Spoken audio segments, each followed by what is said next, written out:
सावित्री पाकिस्तान के एक शहर में अपनी बेटी विद्या और बेटे अमित के साथ रहती थी। कुछ साल पहले ही सावित्री के पति की मौत हो गई थी, इसीलिए अब घर चलाने की जिम्मेदारी उसी के कंधों पर थी। वह उस्मान भाई नाम के एक रंगरेज के यहाँ कपड़े रंगने का काम किया करती थी। सावित्री बहन, सलमा बेगम ने ये कुछ चुन्नियां भिजवाई हैं। इन्हें जरा ऑरेंज और स्काई ब्लू में रंग देना। जी उस्मान भाई। सुनो, बड़े अच्छे से रंगना बहन। तुम तो जानती हो, कुछ गड़बड़ हुई तो खुदा कसम जान लेने पर उतारू हो जाएगी सलमा बेगम। आप चिंता ना करो भाई, कोई गड़बड़ नहीं होगी। कपड़े रंग कर जो कमाई होती थी उससे तो सावित्री के घर का खर्च चलना भी मुश्किल था, मगर फिर भी पेट पर पट्टी बांधकर वह किसी तरह अपने दोनों बच्चों को पढ़ा रही थी। बेटी कॉलेज में पढ़ रही थी और बेटा अमित स्कूल में। सावित्री बेटे को डॉक्टर बनाना चाहती थी, इसीलिए अपनी बेटी को हमेशा एक ही बात समझाती रहती थी। बेटी विद्या, जरा पढ़ाई पर अच्छे से ध्यान दिया कर, ताकि तुझे पढ़ लिख कर अच्छी नौकरी मिल जाए और हम अमित को डॉक्टर बना सकें। तुम चिंता ना करो माँ, अमित एक दिन डॉक्टर जरूर बनेगा। बढ़ती उम्र और जिंदगी के दुख तकलीफ ने सावित्री को कमजोर बना दिया था और वह बीमार भी रहने लगी थी, मगर फिर भी अपने बच्चों का भविष्य बनाने के लिए दिन रात कमर तोड़ मेहनत करती थी। पति के मरने के बाद तो जैसे उसने आराम न करने की ठान ली थी। जब देखो काम करती रहती थी, मेहनत ज्यादा और शरीर कमजोर, कब तक गाड़ी खींच पाती। एक दिन उस्मान भाई की दुकान पर काम करते करते चक्कर खाकर जमीन पर गिर पड़ी। सावित्री की यह हालत देख बेचारे उस्मान भाई की तो जान पर ही बन आई। या अल्लाह, सावित्री को क्या हो गया? ओ सावित्री बहन, अरे कुछ तो बोलो, ठीक तो हो ना? सावित्री से कोई जवाब न पाकर उस्मान भाई घबरा जाता है और सावित्री को लेकर अस्पताल आता है। डॉक्टर सावित्री की हालत देखकर कहता है, आप चिंता ना करें, मरीज को कुछ देर में होश आ जाएगा। डॉक्टर साहब, इनके इलाज में कोई कमी ना रखिएगा, जो खर्च आएगा मैं दूंगा। उस्मान भाई डॉक्टर से यह कह ही रहा होता है कि तभी विद्या और अमित भी अस्पताल पहुंच जाते हैं। विद्या घबरा कर पूछती है, चाचा, क्या हुआ मेरी माँ को? ठीक तो हो जाएगी ना? खुदा पर भरोसा रखो बेटा, तुम्हारी माँ बिल्कुल ठीक हो जाएंगी। सुनो, अब तुम दोनों अपनी माँ के पास रहो, मुझे दुकान पर जाना पड़ेगा। ठीक है उस्मान चाचा, आप जाइए। कुछ देर बाद सावित्री होश में आती है तो डॉक्टर विद्या से कहता है, देखिए, आपकी माँ को दिमागी बीमारी है, ऊपर से शरीर बहुत कमजोर हो गया है। इनका इलाज तो हो जाएगा, पर इनसे मेहनत का कोई काम मत लीजिएगा। आप इनका इलाज कीजिए डॉक्टर साहब, बाकी मैं संभाल लूंगी। विद्या उसी दिन से कॉलेज जाना छोड़ सावित्री की देखभाल में लग जाती है। हफ्ता भर इसी तरह बीत जाता है और फिर एक दिन सावित्री काम पर जाने लगती है, मगर विद्या उसे काम पर जाने से मना कर देती है और कहती है, अब तुम कोई काम नहीं करोगी माँ, डॉक्टर ने काम करने से मना किया है। अरे, डॉक्टर के कहने से क्या होता है? मैं घर बैठ गई तो हम खाएंगे क्या? और तुम्हारी पढ़ाई का क्या होगा बेटी? माँ, अब काम मैं करूंगी।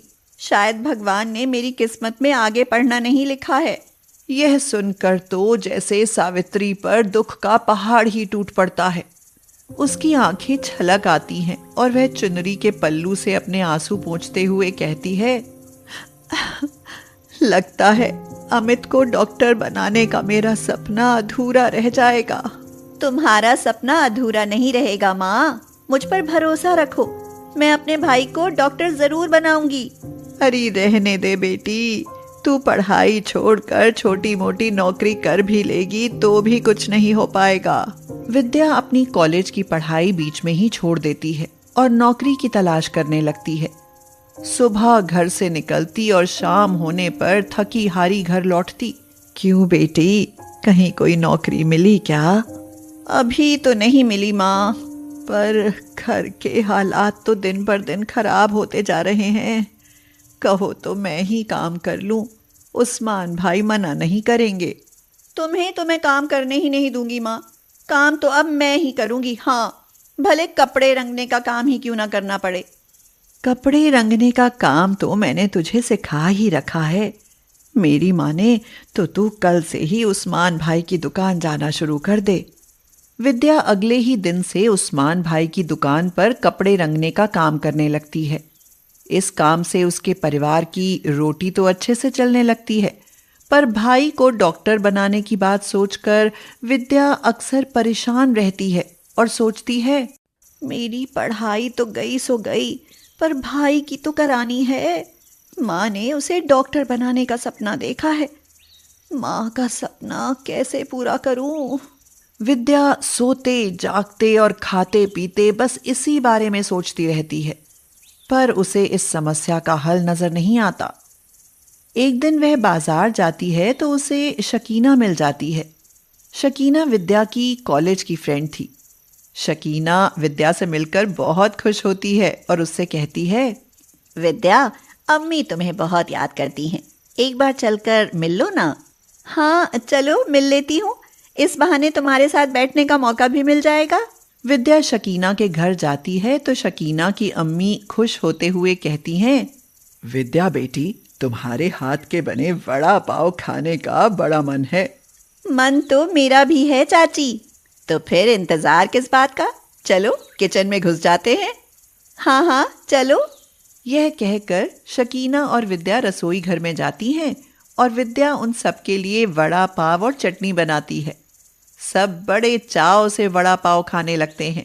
फिर वड़ा पाव खाते खाते शकीना कहती हैं, ए विद्या, तू इंडियन फूड्स, अब मेरा मतलब वड़ा पाव का स्टॉल क्यों नहीं लगा लेती? देखना खूब चलेगा और तेरी सब प्रॉब्लम सॉल्व हो जाएंगी। यह सुनकर तो जैसे विद्या को कोई चमत्कारी चीज हाथ लग जाती है। उसे शकीना का आइडिया बहुत पसंद आता है और वह इसी बारे में सोचने लगती है और कहती है, इंडियन खाने का स्टॉल लगाने का आइडिया तो अच्छा है, पर कहाँ और कैसे लगाऊं? यही सोचते सोचते विद्या को उस्मान चाचा का ख्याल आता है और उसका चेहरा खिल उठता है। वह जानती थी कि उस्मान चाचा बड़े दयालु हैं और उनकी मदद के बिना तो यह काम हो ही नहीं सकता। यही सोच एक दिन विद्या उस्मान चाचा के लिए खास इंडियन वड़ा पाव बनाकर ले जाती है। उस्मान चाचा को वड़ा पाव का जायका इतना अच्छा लगता है कि वह विद्या की तारीफ करते नहीं थकते। माशाल्लाह, बड़ा पाव तो बड़े गजब का बनाती हो बेटी। बड़े दिनों बाद कुछ इंडियन चीज खाने को मिली है। वाह, मजा आ गया। कहो तो रोज इंडियन खाना खिलाऊं चाचा। क्यों बिटिया, क्या इंडियन खाने का कोई होटल खोलने जा रही हो? नहीं चाचा, पर क्या? अरे जो मन में हो बोल दो, आखिर मैं भी तुम्हारे अब्बू जैसे ही तो हूँ। यह सुनकर विद्या मन ही मन बहुत खुश होती है और उसकी आंखों में आंसू तैरने लगते हैं। वह उस्मान चाचा को अपनी योजना के बारे में बताती है। उस्मान चाचा उसकी बात सुनकर खुश होते हुए कहता है, अपनी आंखों से आंसू पोंछ लो बिटिया।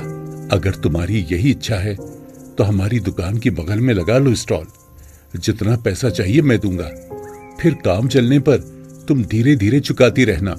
उस्मान चाचा की बात सुनकर विद्या मन ही मन भगवान का शुक्रिया अदा करती है और अगले ही दिन से इंडियन खाने का स्टॉल लगा लेती है। वह एक बोर्ड पर लिखती है, विद्या दीदी का इंडियन खाना, स्पेशल वड़ा पाव और पाव भाजी। शुरू शुरू में तो उसके पास इक्का दुक्का ग्राहक ही आता है, पर जो आता वह उसके वड़ा पाव और पाव भाजी की तारीफ ही करता रह जाता। वाह, आप तो बड़ा स्वादिष्ट वड़ा पाव बनाती हैं। इंडियन खाना इतना लजीज और जायकेदार होता है, हमें तो पता ही नहीं था। फिर धीरे धीरे विद्या का इंडियन फूड स्टॉल अच्छा चलने लगता है और इंडियन खाना खाने के शौकीन लोगों की खास पसंद बन जाता है। अच्छी आमदनी होने लगती है और कुछ दिन बाद सावित्री भी इस काम में उसकी मदद करने लगती है। अमित अपनी पढ़ाई करता रहता है। एक दिन सावित्री विद्या से कहती है, विद्या बेटा, तेरे इस इंडियन खाने ने तो हमारी जिंदगी ही बदल दी। अब अमित जरूर डॉक्टर बन जाएगा। समय बीतता जाता है और कुछ साल बाद विद्या अपनी कमाई से फूड स्टॉल की जगह इंडियन खाने का बहुत बड़ा और शानदार रेस्टोरेंट बना लेती है। फिर एक दिन अमित आता है और कहता है, माँ माँ, मैं डॉक्टर बन गया माँ। यह सुनकर सावित्री और विद्या दोनों फूली नहीं समाती। सावित्री की आंखों में खुशी के आंसू तैरने लगते हैं और वह अमित को गले से लगा लेती है और कहती है, आज तुम्हारे पिता को दिया वादा पूरा हुआ, तुम डॉक्टर बन गए बेटा। शाबाश। यह सुनकर विद्या भी भावुक हो उठती है और वह भी मां के गले से लग जाती है। पति के मरने के बाद जमुना और उसकी बेटी गुंजन अपने देवर और देवरानी के सहारे किसी तरह दिन काट रही थी। देवर अशोक तो फिर भी ठीक था, पर देवरानी ममता को वे दोनों माँ बेटी फूटी आंख नहीं सुहाती थी। सुबह से झाड़ू पोछे में लगी हो, खाना भी तो बनाना है दीदी। वो भी अभी बना देती हूँ, देवर जी के ऑफिस जाने से पहले खाना तैयार कर दूंगी। हाँ, खाना तैयार कर दूंगी। आप तो दिन पर दिन कामचोर होती जा रही हैं दीदी। मेरे घर में ऐसा नहीं चलेगा, समझी। एक दिन जमुना को तेज बुखार हो आता है तो वह घर का कोई काम नहीं कर पाती। बस यही देख ममता उस पर राशन पानी लेकर चढ़ जाती है और कहती है, दीदी इस घर को मजाक समझ रखा है क्या? सारा काम छोड़ बिस्तर में पड़ी हो। देवरानी, मुझे बहुत तेज बुखार चढ़ा है और ऊपर से सारा शरीर भी दुख रहा है। आज तो मुझसे काम ना हो पाएगा। आज घर के काम तुम कर लोगी तो बड़ी मेहरबानी होगी। यह सुनकर तो जैसे ममता में रावण का पुतला ही जल उठता है। वह जमुना पर आग उगलते हुए कहती है, वाह दीदी वाह, जवाब नहीं तुम्हारा। दोनों माँ बेटी ठूस ठूस कर खाती हो और काम के नाम पर बहाने बनाती हो। इस घर में ऐसे नहीं चलेगा। हाँ तो कैसे चलेगा देवरानी? मेरे घर से निकल जाओ और कहीं भी जाकर खुद कमाओ खाओ। ठीक है देवरानी, तुम यही चाहती हो तो आज ही छोड़ देती हूँ तुम्हारा घर। हाँ, भगवान ने चाहा तो जहाँ भी जाएंगी हम माँ बेटी को 2 रोटियां तो मिल ही जाएंगी। मिल जाएंगी तो फिर रुकी क्यों हो? जाओ मरो जहाँ तुम्हें जाना है। हाँ। जमुना से देवरानी का यह बोल सहन नहीं हो पाता। वह बुखार में तपते हुए भी अपना सामान बांध अपनी बेटी गुंजन के साथ घर छोड़कर जाने लगती है। मगर तभी वहां अशोक आ जाता है और पूछता है, अरे भाभी, आप दोनों कहाँ जा रही हो? देवरानी नहीं चाहती कि अब हम इस घर में रहे, इसीलिए घर छोड़कर जा रही है। आपकी देवरानी चाहती है तो फिर जाओ भाभी, भला मैं रोकने वाला कौन हूँ? जमुना बुखार से तपती देह में बेटी को साथ लेकर घर से निकल तो जाती है, मगर रास्ते में ही उसकी तबीयत और खराब हो जाती है। उसका गला सूख जाता है और वह पानी पानी पुकारने लगती है। पानी पानी, गुंजन बेटा मुझे पानी पिलाओ, मेरा गला सूख रहा है। माँ, तुम यहीं पेड़ के नीचे लेटी रहो, मैं अभी पानी लेकर आती हूँ। यह कहकर गुंजन जमुना के लिए पानी लेने के लिए जाती है, मगर कुछ देर बाद जब गुंजन पानी लेकर वापस आती है तो जमुना उसे वहां नहीं मिलती। अपनी माँ को वहां न पाकर गुंजन बहुत डर जाती है और कहने लगती है, माँ, तुम कहाँ चली गई माँ? माँ मैं तुम्हारे बिना नहीं रह सकती, आ जाओ माँ, कहाँ हो?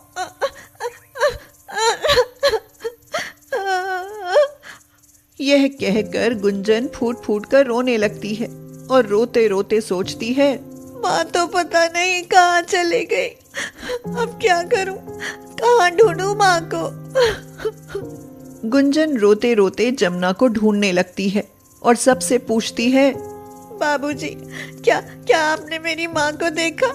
मेरी माँ कहीं खो गई है। अरे मैं क्या तेरी माँ का पहरेदार हूँ जो उसे देखूं? चल भाग यहाँ से।